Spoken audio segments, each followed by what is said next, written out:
ভোলা ১ আসনের সাবেক সাংসদ ও আওয়ামী লীগ উপদেষ্টা পরিষদের সদস্য তোফায়েল আহমেদের বাসভবনে আগুন দিয়েছে বিক্ষুব্ধ ছাত্র জনতা।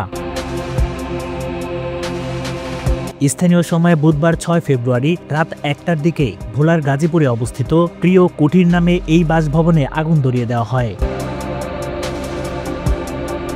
প্রত্যক্ষদর্শীরা জানান, রাত 12:30টার দিকে একদল বিক্ষুব্ধ ছাত্র জনতা বাংলা স্কুল মোড় থেকে আওয়ামী লীগ বিরোধী স্লোগান দিতে দিতে তোফায়েল আহমেদের বাড়ির সামনে আসে। এরপরই তারা বাড়িটিতে আগুন ধরিয়ে দেয়, ঘরের আসবাবপত্র বাইরে এনে পুড়িয়ে ফেলে।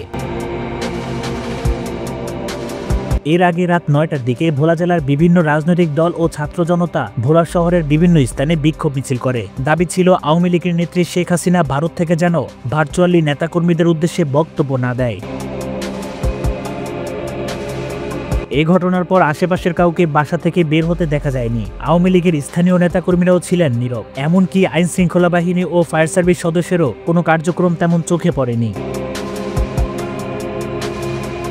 স্থানীয়দের ভাষ্যমতে তোফায়েল আহমেদ যখন ভোলায় থাকতেন তখন এই বাড়ি থেকেই দলীয় কার্যক্রম পরিচালনা করতেন। তবে ৫ আগস্ট আওয়ামী লীগ সরকার ক্ষমতাচ্যুত হওয়ার পর থেকে বাড়িটি বেশ কিছুদিন ধরে পরিত্যক্ত অবস্থায় থাকে। ভোলার রাজনীতিতে এই ঘটনা কী ধরনের প্রভাব ফেলবে, পরিস্থিতি কোন দিকে মোড় নেবে জানতে চোখ রাখুন আমাদের পরবর্তী আপডেটে।